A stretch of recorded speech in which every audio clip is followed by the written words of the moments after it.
नमस्कार. नवराष्ट्र नववार्तामध्ये आपलं सर्वांचं स्वागत. या कार्यक्रमात विविध क्षेत्रात काम करणाऱ्या मान्यवरांशी आपण चर्चा करत असतो. आज आपल्यासोबत आहेत डॉक्टर मनोहर तुपकर, जे पशुसंवर्धन अधिकारी म्हणून त्यांनी काम केलेलं आहे. सोबतच ते आता सध्या अखिल भारतीय अंधश्रद्धा निर्मूलन समितीचे बुलढाणा जिल्ह्याचे अध्यक्ष आहेत. सोबतच मराठा सेवा संघाचे ते राज्य सचिव आहेत. त्यांच्याशी आपण चर्चा करणार आहोत. सर, आपलं नवराष्ट्रमध्ये स्वागत आहे. धन्यवाद. सर, मला सांगा, आपण इतक्या दिवसापासून मराठा सेवा संघ असेल आणि अंधश्रद्धा निर्मूलन समितीचं या ठिकाणी आपण काम करता, तर आतापर्यंतचा जो प्रवास आहे आपला, तो कसा आहे आणि काय तुमच्या प्रवासाबद्दल सांगता? सर्व श्रोत्यांना नमस्कार, प्रेक्षकांना नमस्कार. आपल्या नवराष्ट्राच्या शासकीय सेवेत असताना मी पशुधन विकास अधिकारी म्हणून माझी सुरुवात झाली. त्याच्यानंतर जिल्हा पशुसंवर्धन अधिकारी म्हणून मी सेवानिवृत्त झालो. सेवेत असतानाच फुले शाहू आंबेडकर ही चळवळीची जी माणसं असतील किंवा जी चळवळीमधील इतर व्यक्ती असतील त्यांच्या संपर्कात आलो. मराठा सेवा संघाच्या संपर्कात आलो. अंधश्रद्धा निर्मूलन समितीचे श्याम मानव सर असतील यांच्या संपर्कात आलो. आणि माझा दृष्टिकोन थोडासा जो परंपरागत किंवा अंधश्रद्धेकडं प्रत्येक माणूस झुकलेला असतो पहिल्यापासून, तर बुद्धिप्रामाण्यवादी किंवा विज्ञानवादी दृष्टी मला यायला लागली. आणि त्यामुळं या फुले शाहू आंबेडकर विचारधारा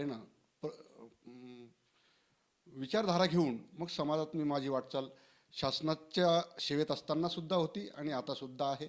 आणि तो एक प्रबोधनाचा पिंड एक प्रकारचा मला माझ्या आजूबाजूच्या परिसरातून सुद्धा मिळाल्या. माझ्या सासूबाई प्रसिद्ध सामाजिक कार्यकर्त्या डॉक्टर इंदुमती लहाने यांचाही माझ्या कामावरती परिणाम आहे. माझे आईवडीलसुद्धा धार्मिक प्रवृत्तीचे होते आणि परोपकारी वृत्तीचे, म्हणजे आई आहे अजून, वडील वारलेत, परंतु तोही एक खेड्यातला जो वारसा असतो तो पण आहे. परंतु त्याला एक दृष्टी मिळाली. ही सगळी विचारवंत मंडळींच्या मी संपर्कात आलो. आदरणीय शिवश्री पुरुषोत्तम खेडेकर साहेब असतील, संस्थापक अध्यक्ष मराठा सेवा संघाचे, किंवा श्याम मानव सर असतील. कॉलेजमध्ये असतानाच ते युवकांसाठी सदर चालवायचे विविध पेपरमध्ये, विशेषतः तरुण भारतमध्ये त्यावेळेस ते होते. आणि त्यामुळं मग मी बुद्धिप्रामाण्यवादाकडे झुकत गेलो. माझ्या मनातल्या ज्या मेंदूतल्या अंधश्रद्धा असतील त्या दूर होत गेल्या. आणि पुढे सेवेत असतानासुद्धा फुले शाहू आंबेडकर या विचाराची माणसं मला भेटत गेली आणि त्या विचारानं मी प्रेरित होऊन या समाज प्रबोधनाच्या कामात समजा मी आलो असं म्हणायला काही हरकत नाही. सर, मला सांगा, अंधश्रद्धा निर्मूलन समितीचं जे कामकाज चालतं ते कशा पद्धतीनं चालतं आणि ज्या बुवाबाजी चालतात त्याच्या विरोधात काम करत असताना आपल्याला काही गोष्टी अडसर देखील आल्या असतील, तर त्यांना तुम्ही कसे सामोरे गेलेत, काय सांगता? विशेषतः अंधश्रद्धा निर्मूलन चळवळीचे जे कार्यकर्ते आहेत त्यांच्यावर एक आरोप केला जातो की ही सगळी मंडळी नास्तिक आहे, देवाधर्माच्या विरोधात आहेत. परंतु आमचा नाराच आहे की आमचा देवाधर्माला मुळीच विरोध नाही. देवाधर्माच्या नावावर जी लोकांची लुबाडणूक होते, फसवणूक होते, त्याला आमचा विरोध असतो. बऱ्याच वेळा आमच्यावर हाही आरोप होतो की तुम्ही फक्त हिंदू धर्मातल्याच अंधश्रद्धेविरुद्ध बोलता किंवा जे फंडाफोड करता विविध बुवांचे, तर ते हिंदूचेच महाराज तुम्ही पकडता. असं काही नाही. आता महाराष्ट्रातली लोकसंख्याच 80%च्या वर हिंदू आहे आणि त्याच्यामुळं बुवाबाजीसुद्धा तुम्हाला जे सापडतात तर ती हिंदूचीच सापडणार आहे. तर हिंदूसोबत ख्रिश्चन असतील, मुसलमान असतील, तर यांच्या बुवाबाजीचे जे काही, विशेषतः चर्च नागपूरला जे एक पाद्री होता त्याचं आपण प्रकरण घेतलेलं आहे. मुंबईला एक फॉरेनर्स ख्रिश्चनांचं सुरू होतं की ते विविध रोग दुरुस्त वगैरे करतात, त्यांच्यावर सुद्धा आपण केले आणि ते पळून गेले अर्ध्या रात्री, किंवा सरकारने त्यांना पळून लावलं कायदे हे न करता. सैलानी, आपल्या बुलढाणा जिल्ह्यातला विशेष पाहिला असेल तर सैलानी दर्गा, गेल्या वर्षी बाळापूरला ती चादर बिदर हलते दर्ग्यावरती, त्याच्याविरुद्ध आपण काम केलं. सवना वळतीजवळ एक दर्गा आहे, तिथे असं काहीतरी सुरू होतं, तिथे आपण या पद्धतीने, म्हणजे मुसलमान किंवा धर्म पाहून आपण कुठलंही नाही, जिथं बुवाबाजी असेल तिथं आपण प्रहार करतो. आणि अडचणी फक्त इतक्याच जातात की बऱ्याच वेळा आता तुम्हाला एक सहसा आम्हाला आता विरोध होत नाही, कारण लोकही तेवढे जागृत झालेले आहेत. आणि आम्ही जे एक सुरुवातीची भावना होती की हे धर्माच्या विरुद्ध आहेत कुठून तरी, आणि ज्यांचं धर्मावर पोट आहे, जे त्याचे लाभार्थी आहेत, ते विशेषतः लिप टू लिप पब्लिसिटी ज्याला म्हणतो आपण की चालवायचे की नाही हे लोक यांना फॉरेन फंडिंग येतं. आम्ही एक रुपयाही कुठल्या परदेशीचा काय देशातला सुद्धा कोणाकडून आम्ही संस्थेचा पैसा घेत नाही. श्याम मानव सरांची जी अंधश्रद्धा निर्मूलन समिती आहे अखिल भारतीय, आम्ही आमच्या स्वतःच्या पैशावर हे सगळं काम करतो. म्हणजे आपल्या खेड्यातल्या भाषेत म्हणायचं तर घरच्या भाकरी खाऊन मामाच्या बकऱ्या राखणे तसा हा प्रकार आहे. आम्ही कोणाकडे देणग्याही मागत नाही, आमच्यावर कुठला आरोपही नाही. आता त्याच्यात 2 संघटना झाल्या आहेत, पण आमच्या संघटनेवर काही कुठलाही आरोप नाही आहे. संस्थापक अध्यक्ष जे आहेत अंधश्रद्धा निर्मूलन समितीचे ते श्याम मानव सर आहेत. त्याच्यानंतर काही वर्षानंतर त्याच्यामध्ये नरेंद्र दाभोळकर सामील झाले आणि 2-4 वर्षातच मग त्यांनी ही चळवळीचं नाव घेऊन स्वतःची वेगळी संघटना काढली. पण ओरिजिनल अंधश्रद्धा निर्मूलन समिती जी असेल ती श्याम मानव सरांचीच आहे. सर, अंधश्रद्धा निर्मूलन समितीच्या माध्यमातून लोकांमधली अंधश्रद्धा दूर करण्याचं आपण काम करतायत. असं करत असताना जी शाळकरी मुलं आहेत त्या मुलांना जर आपण त्यातून बाहेर काढण्याचा प्रयत्न केल्यावर त्यांच्यावर होणारा जो लहानपणापासून होणारा जो अंधश्रद्धेचा बुवाबाजीचा जो काही पगडा असेल तो तिथंच जर काढला गेला तर भविष्याची येणारी जी पिढी आहे ती पिढीला आपल्याला समजून सांगण्याची गरज पडणार नाही याचं. हां, आता एकदम शाळकरी मुलांचं तर नाही आपण, पण कॉलेजचे जी मुलं आहेत NSSचे कॅम्प असतात ते आमचे सर्व अंधश्रद्धा निर्मूलन चळवळीतले कार्यकर्ते सप्रयोग व्याख्यान करतात. म्हणजे बुवाबाजी कशी चालते तर ते सप्रयोग व्याख्यानं करतात. आम्ही 1-1 दिवसाचे 3-3 दिवसाचे प्रशिक्षण शिबिरंसुद्धा ठेवतो आणि त्याच्यामध्ये साधारणपणे हायस्कूल आणि कॉलेजची मुलं असतात. एकदम शाळकरी मुलांसोबत करायला पाहिजे आपण, परंतु त्याला शाळांची मान्यता, शासनाची मान्यता. आता सामाजिक न्याय विभाग जो आहे, म्हणजे ज्यावेळेस हा महाराष्ट्र नरबळी आणि इतर अमानुष अनिष्ट व अघोरी प्रथा व जादूटोणा यांना प्रतिबंध घालण्याबाबत व त्यांचे समूळ उच्चाटन करण्याबाबत अधिनियम 2013, थोडक्यात याला आपण जादूटोणा विरोधी कायदा म्हणतो, हा कायदा 2013ला लागू झाला.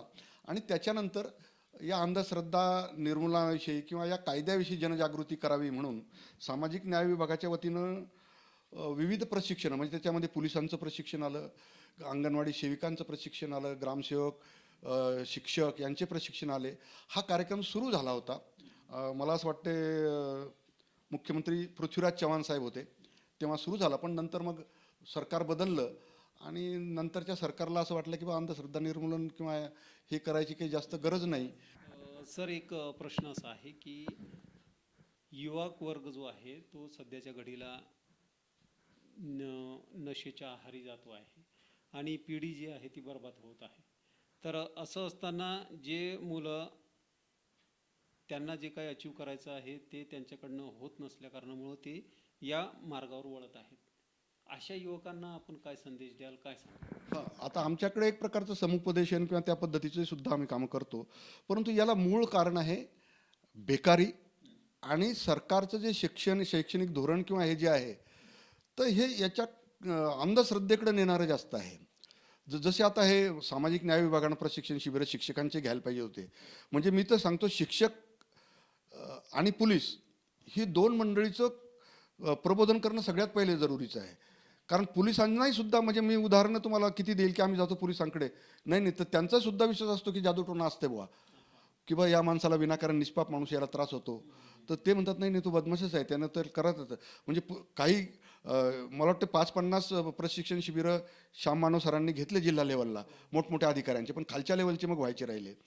जसं मी सांगितलं शिक्षक मंडळी असतील, ही जी महिला मंडळी असते जे बाल लोकांना शिकवते त्यांना बालवाडी वगैरे अंगणवाडी सेविका, तर ही यांची समाजासोबत नाळ जुळलेली आहे. तर ही मंडळी जर योग्य यांचं प्रबोधन झालं तर ही जी नवीन येणारी पिढी आहे ही चांगली निपजेल, बुद्धिप्रामाण्यवादी निपजेल.